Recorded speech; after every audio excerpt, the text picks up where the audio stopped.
What is going on, y'all? James from Shimmaker Enterprises back here with another video today.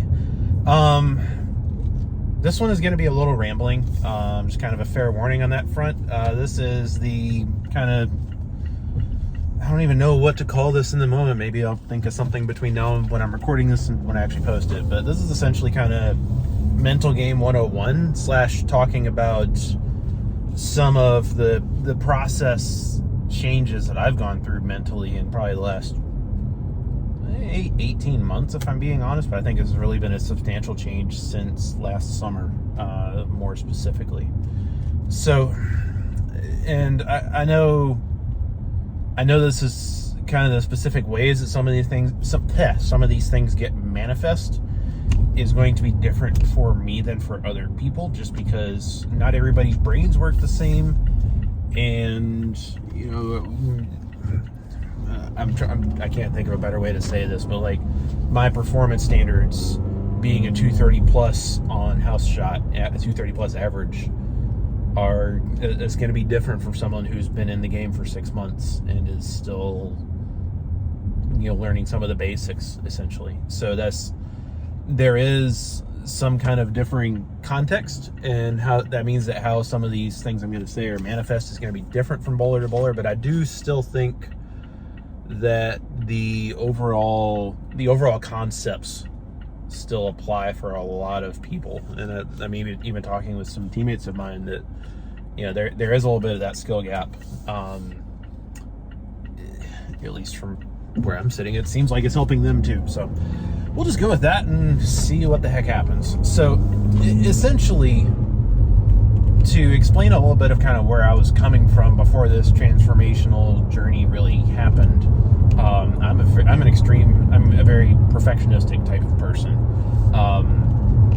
And honestly, that drive to be perfect, essentially, or try to be at least, although it's not actually possible,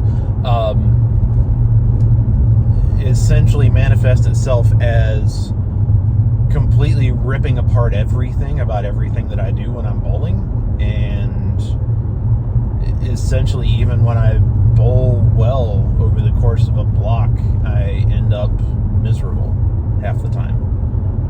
If you go back and watch, let's see, which tournament was this? I think it was it New Year's doubles, where I bowled with Riley and he finished second at Olathe. I think it was. I started and ended the block absolutely on fire. It went had a 279 game 2 and 290 in game 7 of an 8-game block. And the other 6 games I went and combined plus 70. And I mean, part of it was just me throwing the ball bad, and part of it was not playing lanes right, but you know, it happens. And my block ended up being 3rd high in the entire building. And you know, I was watching back this stream later and actually realized that I was just completely miserable for I was in the middle of shooting 290, having great ball reaction, and battling us, essentially helping Riley and I get back into contention for the tournament. And I was miserable because I couldn't stop focusing on how essentially I had found great ball reaction and then thrown it away for 4 games. And that was essentially me trying to be perfect. And that's a good example of that. And I think I have gotten a lot better at this. But essentially, if I could distill it down to kind of one core thought of this transformation, is you have to be you, and I say this you in the generic sense, not the specific sense, but you as a person, as a bowler, have to find a way to be okay with failure, and to be okay with not every day is going to be your day. And ironically enough, that same New Year's weekend, I just had air for the first 5 games of the scratch singles tournament that they ran at Aaron's. I don't remember the pattern off the top of my head. I want to say it was like Sunset Strip, maybe, but it was a 40-foot, pretty tough pattern, and I had nothing for 5 games. And you know, there are going to be days like that where you don't have it physically, or you're not seeing it right ball reaction wise, or you just don't get the hits. And I know I need to get better at practicing what I'm preaching. Like even at the regional last weekend in Fort Myers, I had a great game one, and then I just ground for 6 games, and really was struggling to I was working my tail off to shoot 190, and seeing yourself sliding backwards in the standings like that after a great start is frustrating. But at the same time, it was a good learning experience. Overall, I'm happy with how I threw it. I improved on seeing the lanes and not avoiding disaster games, which is one of my main goals for the tournament. And so ultimately, at the end of the day, I'm sitting there frustrated with my performance in the moment, and then I realized I missed 1 makeable in 7 games, and that was by like 1.5 inches, and I caught my first PBA check. And by every other possible metric, it was an improved performance by a lot for me over previous showings in PBA events. And so that at its core is the other big piece of the puzzle. Is no, I did not win. I thought I had a reasonable shot at making match play. I did not make match play. But at the end of the day, I learned and I got better. And that's realistically that is a far less it's a far less toxic way of looking at of performance evaluation. Essentially is and speaking from experience, is win or you suck is toxic, realistically speaking. And that's kind of some of what I've been fighting mentally for the past couple of years, honestly, is if I'm not literally winning everything, if I'm not crowbarring it in brackets or winning the scratch division or high man in the building, then I suck and I have failed. And that was literally how I was looking at my bowling for a while. And I mean, jokingly, yes, I suck. But realistically speaking, that is extremely toxic to yourself, because you're not, even the best in the world don't actually win everything. Jason Belmonte is the best major bowler of all time. And I think he has won maybe a third-ish. How many majors does he have? 15 or 16? He's bowled 60 majors. So yeah, not even he's won not even a third of the majors that he's bowled in. And he's literally the GOAT in terms of in every statistic in majors. In terms of cash rates, TV stepladder make rates and win rates. It's insane. He's incredible in majors. And he's been absolutely dominating them for almost 20 years. And he still only wins a third of them. Now, is it... And I mean, you see his posts on Facebook, and I think those are incredibly illuminating, just because of kind of the way he goes about those. Almost kind of gives an inside look into his mental process after a tournament. Is even after the U.S. Open was when he threw the Wolverine and played the lanes wrong, and Simo squeaked a win over him and ended up winning the tournament. Belmo was yep, I overthought it. Sucks, but it happens, and time to move on. And that's, as trite as this may sound, sucks, but it happens is kind of almost a mantra for me at this point of bowling is a frustrating game sometimes, but all you can do is, at the end of the day, all you can do is walk in and give it your best effort in the moment. Whatever you can do is all you can realistically do. You can only work with the tools, the skill set, and the equipment that you have with you at that moment. And whatever falls outside of that, time to learn something. Is that fun? Is it fun getting your teeth kicked in? Is it fun being at the bottom of the list in a regional? Is it fun showing up to a 4-game sweeper in a house you never bowled at and getting absolutely destroyed by a bunch of people who you think are better? You think you're better than them, and they just strike and you don't. Nope, none of that is fun. But it's essentially if you can find a way to reframe your definition of success to be about more than a number, I think fundamentally that will make things a lot easier to process for a lot of people, kind of as you're growing in the sport, for lack of a better term. So yeah, that's essentially kind of the transition that I've been going through. Is I don't scoreboard watch that much anymore.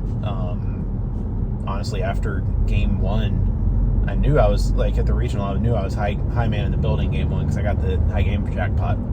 But after that, it was just kind of like, okay, I know I had a really big game one, but I've got a lot of bowling left. So let's just stay in the moment, focus on the shot that's in front of me, and not dwell on what's happened in the past.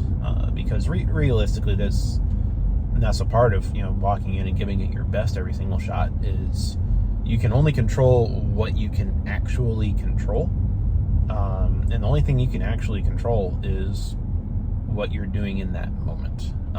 You can be thinking ahead to possible strategy down the road. You can be reflecting on what you've done in the past, but fundamentally, I think that kind of partitioning that a little bit more and just focusing on what's in the moment, which is the only thing you can focus on that's actually going to help in the moment, at least, is going to be kind of the best thing to do. Now, is there a time for reflection? Is there a time for future planning? Absolutely, but I don't think that those should, especially when you're in the moment of competition, I don't think those are healthy things to be focusing on. So yeah, that's essentially. I had some sort of an outline in my head for how I wanted to do this, and I am 12 minutes in, and I've totally lost my spot. So that's awesome. Basically, that's the core of this, of kind of the general thought or the thoughts that have kind of melded / transformed my mental game are: it's okay to fail, stay in the moment, focus on what you can control, and if you do those, even if I throw a good shot and puke a 10-pin, as I'm walking back, sure, I might be thinking about what the move might be, but then as soon as I turn back around, I'm not thinking about the first ball. I'm thinking about, okay, what do I have to do right now? I got to make this 10-pin. So let's make the 10-pin, and then I'll go back and solve the problem for the next shot. And it's kind of almost like super hardcore prioritization on a almost micromanaging type of level is something I've found that can be very helpful in that regard, because that essentially, that car in front of me is really loud, essentially cleaning things up and making things simpler and not thinking about everything under the sun is gonna, realistically speaking, it's gonna lead to a clearer and more focused mind. And that is going to lead to better decision making and better shot making, because you don't have 16 billion chipmunks running around inside your head instead of that. So, yeah, I've pretty much run out of things to say. So the timing's pretty good because I'm almost to where I'm going. But I hope this has at least made. I did warn you this is going to be rambling. This is now 14 minutes of rambling. So here we are. Been taking too many video lessons from Luke Rosedal apparently. So hi, love you, Luke. But I hope this has been at least a little bit helpful for you all. If there's something you want me to kind of dig into a little more from this, or questions you have about kind of what I've been talking about here, then definitely fire away in the comments.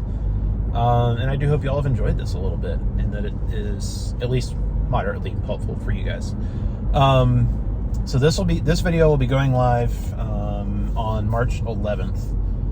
Video on the 18th will probably be kind of a live commentary type of video where I talk through kind of my process of getting lined up.